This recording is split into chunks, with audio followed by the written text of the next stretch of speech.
મિત્રો નમસ્કાર. મારી મહેનતને મારું કિસ્મત મારી સાથે. મિત્રો ઘણીવાર આપણે જબરજસ્ત મહેનત કરીએ છીએ પણ કિસ્મત ખુલતું નથી, નસીબ દૂર જાય છે. કેટલાક વ્યક્તિઓને પણ એવું હોય છે જબરજસ્ત મહેનત કરે છે પણ એમનું નસીબનું પાંદડું હટતું નથી હોતું. મારા જીવનમાં પણ ક્યારેક આવું બન્યું છે. હું એની એક વાત કરું. હું ભણ્યો ખૂબ પણ એકે નોકરી ન મળી એ વખતે ખૂબ ક્યાં થોડીક પણ ના મળી. મિત્રો ભણતો જ રહ્યો પણ ખૂબ મહેનત કરી મેં. ભણતો જ રહ્યો ને ખૂબ મહેનત કરી મેં પણ નોકરી ન મળી. અચાનક મારા ઘરે નસીબનું પાંગડું હતરાવવા દીકરીનો પ્રવેશ થયો અને પછી ખબર નહીં મારું ભણતર પણ બદલાઈ ગયું, ચણતર બદલાઈ ગયું. એનાથી વિશેષ હું વાત કરું તો મેં જે પહેલાં મહેનત કરી હતી એના કરતાં પણ વધુ મહેનત કરતો હું થઈ ગયો. કેમ કે ઘરે દીકરીનો જન્મ થયો, ગંભીર થઈ ગયો. જે પહેલાંનું જે રમતિયાળ જીવન હતું એ પણ ગંભીર બની ગયું અને જબરજસ્ત મહેનત કરવાની શરૂઆત કરી દીધી મિત્રો. અને એ જ વર્ષે મારે યુનિવર્સિટીમાં મને પ્રવેશ મળી ગયો. લાઇબ્રેરી સાયન્સમાં મેં BCom, MCom, BEd, LLB, LLM કરેલું છતાંય નોકરી નહોતી મળતી. પછી મેં લાઇબ્રેરી સાયન્સનો વિચાર કર્યો અને પ્રવેશ મળી ગયો મને. એ વખતે પ્રવેશ મળવો થોડોક મુશ્કેલ હતો છતાંય પણ પ્રવેશ મળી ગયો. અને એ દીકરીના જન્મ પછી થયું અને એ જન્મના પહેલાં થોડાક સમય પહેલાં પણ મને જોબ પણ એક મળી ગઈ, ક્લાસ 2 કેડરની જોબ. જે દીકરીના જન્મ વખતે પણ કોઈ પ્રતિકૂળ સંજોગોને લીધે એ જોબ છૂટી ગઈ અને પછી તો મેં આ અભ્યાસ ચાલુ રાખ્યો અને હું લગભગ બીજા વર્ષમાં હતો ને મારી બીજી દીકરીનો જન્મ થયો. ખબર નહીં, મહેનત તો ચાલુ જ હતી, મહેનત કદાચ ઓછી પણ પડતી હોય ભૂતકાળમાં, પણ બીજી દીકરી પણ મારું કિસ્મત બનીને આવી અને ગુજરાત યુનિવર્સિટીમાં હું ગોલ્ડ મેડલ સાથે પાસ થયો મિત્રો. અને એ જ વર્ષે નેટ એક્ઝામ હું પાસ થયો. ત્યારે મને એમ લાગ્યું કે વર્ષોથી હું મહેનત કરતો હતો. BEd કરેલું મેં, BEdમાં પણ જોબ ના મળી. વચ્ચે જોબ મળી મેં વાત કરી એ પ્રમાણે, પણ એ પણ કોઈ પ્રતિકૂળ સંજોગોના લીધે તકલીફ થઈ મિત્રો. પછી તો દીકરીના જન્મ થયા પછી, બીજી દીકરીના જન્મ થયા પછી નેટ સિલેક્ટ થયો ને મને કડી સર્વવિદ્યાલય, અત્યારે મોટું વટવૃક્ષ થઈને બેઠું છે, સર્વવિદ્યાલય યુનિવર્સિટીમાં જોબ મળી ગઈ તાત્કાલિક.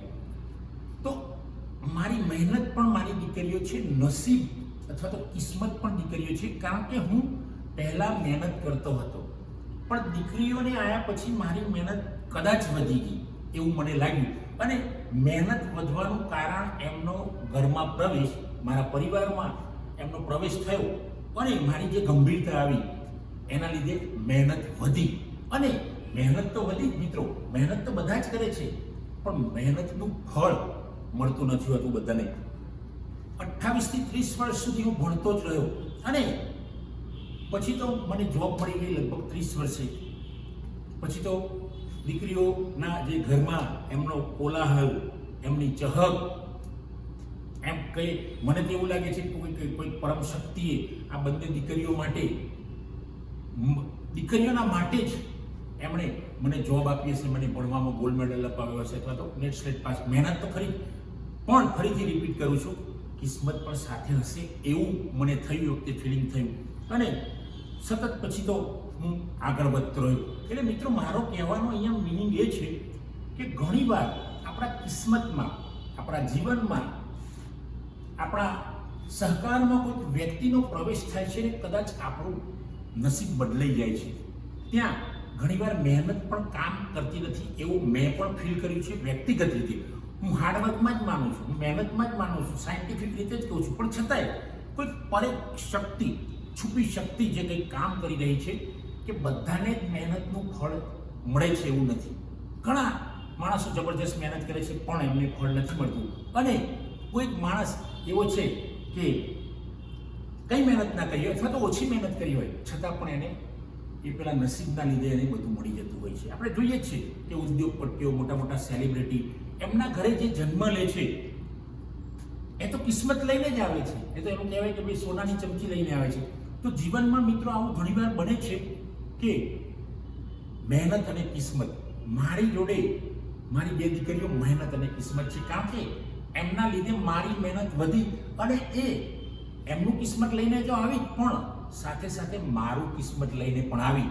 તો આ કિસ્મતની વાત અને મહેનતની વાત હું મિત્રો એટલા માટે કરું છું કે બધી જ બાબતોમાંથી, આ બંને બાબતમાંથી હું પસાર થયો છું. ઘણા માણસો થાય છે, આપણે એવું જ માનીએ કે ભાઈ મહેનત કરવાથી જ બધું મળી જાય છે, એવું નથી હોતું. મહેનતથી તો મળશે જ. બધાને કહું છું કે સખત પરિશ્રમ કરવો જોઈએ. ભગવાન એક દિવસ તો જાગી જ જાય છે ને તથાસ્તુ કહી દે છે, પણ છતાંય બધાને તથાસ્તુ ના શબ્દો સાંભળવા મળે છે અથવા તો એનો અહેસાસ થાય છે એવું નથી હોતું. નસીબ પણ ક્યારેક જોર કરી જાય છે, મોટાભાગે જોર કરી જાય છે અને ત્યારે ભગવાન તથાસ્તુ કહે છે. તો મિત્રો અહીંયા હું મારી દીકરીઓની વાત એટલે કરું છું કે દીકરો એટલે સાપનો ભારો નહીં પણ બાપના માથા ઉપરથી ભાર ઉતારનાર એક અલગ વ્યક્તિત્વ છે. દીકરી જે ઘરમાં આવે છે, જે ઘરનું વાતાવરણ બદલાઈ જાય છે, એ જે મેં અનુભવ્યું છે. મિત્રો આ વિડીયો સારો લાગે તો એને શેર કરો, મારી ચેનલ સબસ્ક્રાઈબ ન કરી તો કરો અને આપ લાઈક પણ કરી શકો. થેન્ક યુ મિત્રો. જય હિન્દ, જય ભારત.